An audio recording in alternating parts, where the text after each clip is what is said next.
তাহলে গরু যদি আমাদের মা হয়, যে আমাদের জন্ম দিয়েছে, আমরা তাকে রেখেছি একটা ঘরে, একটা খাটে, একটা বিছানায়। আর গরু যদি আমাদের মা হয়, গরুকে গলায় দড়ি দিয়ে আমরা বেঁধে রেখেছি গোয়াল ঘরে। আপনি পারবেন আপনার মার গলায় দড়ি দিয়ে গোয়াল ঘরে বেঁধে রাখতে? পারবেন না। মাকে মা বলছেন, কিন্তু কর্তব্যের সময় গলায় দড়ি বেঁধে তাকে গোয়াল ঘরে রেখে দিচ্ছেন। বলুন, গরুকে কারা অপমান করছে? মুসলমানরা নাকি হিন্দুরা? গরু যদি মা হয়, বলুন তো গরুর ছেলে মানে বাছুরটা কে হবে? ছোট ভাই হবে।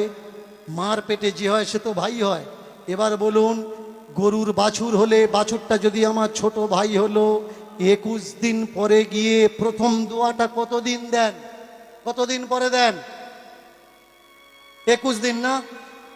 তাহলে আপনার মা যদি আপনার ছোট ভাইকে জন্ম দিত, 21 দিন পরে আপনার ছোট ভাইয়ের গলায় দড়ি দিয়ে পাশে বেঁধে রেখে আপনার মায়ের জননীর গর্ভধারিণীর দুধ দুয়ে বিক্রি করতে পারতেন?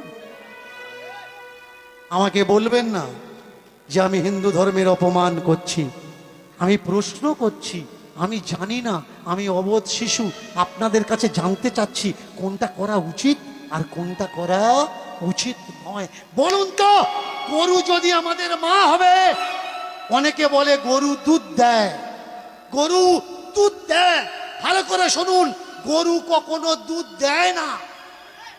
বাছুরকে বেঁধে, গরুকে বেঁধে আমরা দুধ বের করে নিই।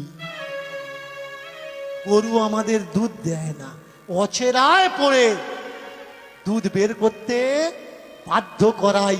আর যদি দুধ না দেয়, লাথি মারে আমরা কি করি?